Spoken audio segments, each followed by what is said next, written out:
የኔ ልባም ሴት ለምን ዋጋ ከፈልኩ ብለሽ በፍጹም አትጸጸች። አንቺ ዋጋ በመክፈልሽ ምክንያት ዛሬ ላይ ያቀናሻቸው ብዙ ነገሮች አሉ። ነገር ሁሉ ያለ ምክንያት አይሆንም። ልፋትሽም ሰላም ውድና የተከበራችሁ የቻናሌ ቤተሰቦች እንዴት ናችሁ? ለዚህ ቻናል አዲስ ከሆናችሁ ላይክ፣ ሼር፣ ሰብስክራይብ ማድረጋችሁን እንዳትረሱ። ስለምታበረታቱኝ እጅግ በጣም ነው የማመሰግነው። እውነት ለመናገር ትናንትና አብርሽ በተናገረው ንግግር እንዳንድ ሰው እንዳንድ ሴት ልጅ እጅግ በጣም ነው የተሰማኝ ማለት ነው። 3 ሴቶች መሀል ከፍቅር ጋር ነኝ ያለሁት ኢብን ከአንቺ ጋር ራሱ እያለው ከፍቅር ጋር ነበርኩ እያለ የተናገረው ንግግር ያስተዳደጉ ልክ ነው ያየንበትና ለሴቶች ያለውን ዝቅታ ለሴቶች ያለውን ቆሻሻ አመለካከት ነው ከአብርሽ ያየሁት ማለት ነው። ፍቅርስ ምን አይነት አይምሮ ተቀበለልሽ? ከሩታ ጋራ እያለ ሄርሜላንን በህይወት ውስጥ እያመጣ እየተጫወተ አንቺ እነሱንም አቅፎ አንቺንም መጥቶ ያቀፈበትን እጅ እንዴት ነው እሱ? እረፍ፣ አይሆንም፣ ይሄ ነገር አቁም፣ እስከዛሬ ድብብቆሽ ይበቃናል፣ ትክክለኛ ፍቅር ለኔ ታለክ ወስንና ና እስከሚወልድ ድረስ ለምን ዝም አልሽው? ትክክል አብርሽ እንደሚለው በህይወቴ ውስጥ ፍቅር አለች።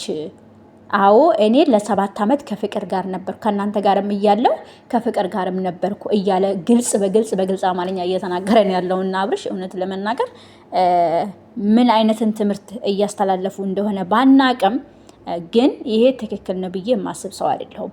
እንዴት ነው ያስተዳደግ ልክ ቤተሰቦችክ እንዴት እንዳሳደጉ ነው እዚህ ጋር እየመጣክ እያሳየህ ያለው። ዴብ ትናንትና የት ነበርክ? ከትናንት ወዲያ የት ነበርክ? በሄርሜላ ላይ እና ሩቲንና ሄርሜላን አንድ ላይ አቅርቦ የቷናት ለህይወትክ የምትሆን ብለክ ለጫራታ ስታቀርብ እስኪ ሄርሜላን ተዋትና ሩታን የወለደችን ሴት እናት አለኝ እህት አለኝ ወልጃለሁ ልጅ አለችኝ ብላችሁ የምታስቡት ዴቭ እና ቡዜ ለእናንተ ይሄ ጥያቄ ትናንትና ውድድር ላይ ሳይቀሩ ወንድሜ የሚያስደስተውን ነገር ነው ማድረግ የሚችለው፣ ዛሬ ግን ስህተት ላይ ነክ ወንድሜ፣ ከፍቅር ጋር ያለክን ነገር ማቆም ትችላለህ። ኧረ እውነት ነው እንዴ? አስከበራችሁ ማለት ነው ራሳችሁን። በቃ አሁን ጋሽዬ ራሱ መጥቶ ቢናገር እውነት ለመናገር ያስተዳደጋችሁ ልክ ነው ያየንበት ማለት ነው። የብልግና ጥግ ነውር ጌጡ መሆናችሁን ሴትን ድብቅ ሴት አስቀምጦ በሷ ላይ ሌላ ሴትን እንደፈለገው ማረግን ያየነውና ይሄ ትክክል ነው ብዬ የማስብ ሰው አይደለሁም። እውነት ለመናገር ሴትን ልጅ እያስለቀሱ እኔ የምር ጥያቄ የሚሆንብኝ ለምንድን ነው ዛሬ ፍቅርህን ከህይወት አውጣ ማለት የፈለግከው? ዴብ በቃ ትክክለኛ ወንድም ነክ እንድትባል ቡዜም ለዚህ ነው ዘራፍ የምትይው።